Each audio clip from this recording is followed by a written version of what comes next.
Emergency phone. Electric release. First aid suction drum. I'll get somebody to check it out. You can never tell how people are going to respond to an actual emergency. There's always that element of tension and uncertainty. What we do in class and out in the fire training field lays a foundation that gives our people something solid to stand on. But people, like fires, are all different. There's a whole lot more to fighting fires than knowing the elements of the fire triangle or operating a portable fire extinguisher.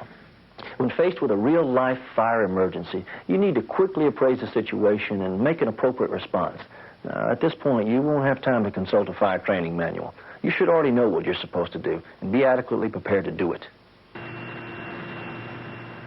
To help prepare their employees for fire emergencies, companies develop emergency action and fire protection plans. These are master plans, which outline how a company intends to deal with a fire emergency. Included in the emergency action and fire protection plans are things like evacuation routes, personnel accounting, rescue and medical procedures, hazardous material listings, housekeeping standards, and fire control procedures. You need to be familiar with your company's emergency action and fire protection plans because they outline what you should do in the event of a fire emergency. As stated in our company plans, you will not be required to be a part of an organized fire brigade. This means that you're not responsible for fighting large-scale fires, so we won't be training you on any heavy equipment. The large-scale fires will be fought by the fire brigade or the fire department, whose members have the equipment and the training to handle major fire emergencies. Nevertheless, you people have an important firefighting responsibility. We expect you to respond to fires in their early or incipient burning stage. This is a critical time period in which small fires must be extinguished before they spread. Now, fast action on your part can prevent a major fire. As far as equipment is concerned, you will be expected to operate portable fire extinguishers and small hose lines. Other duties will include the sounding of alarms, providing evacuation assistance, and actuating fire containment devices.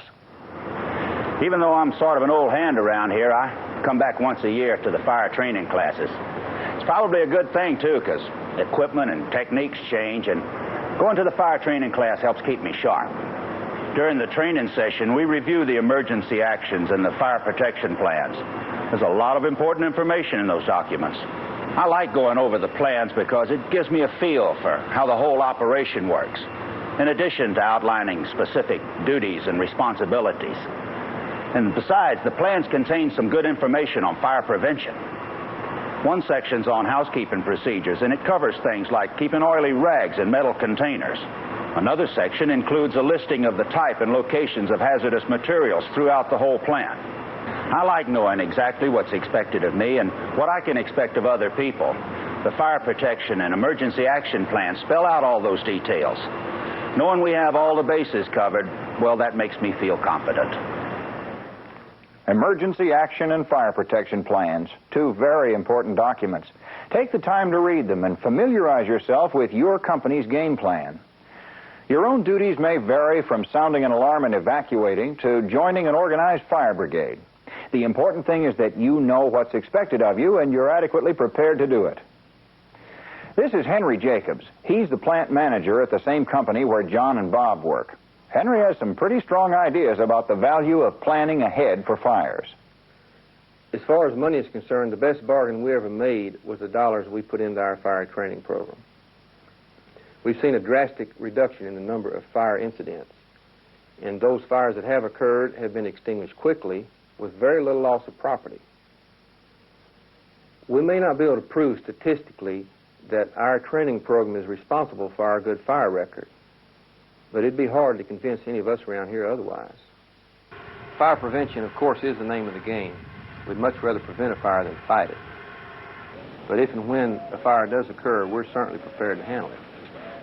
Our emergency action and fire protection plans are the hub of our entire fire prevention and firefighting program. We've developed a good system based on these plans. It hasn't been easy, and we've been through some trial and error periods.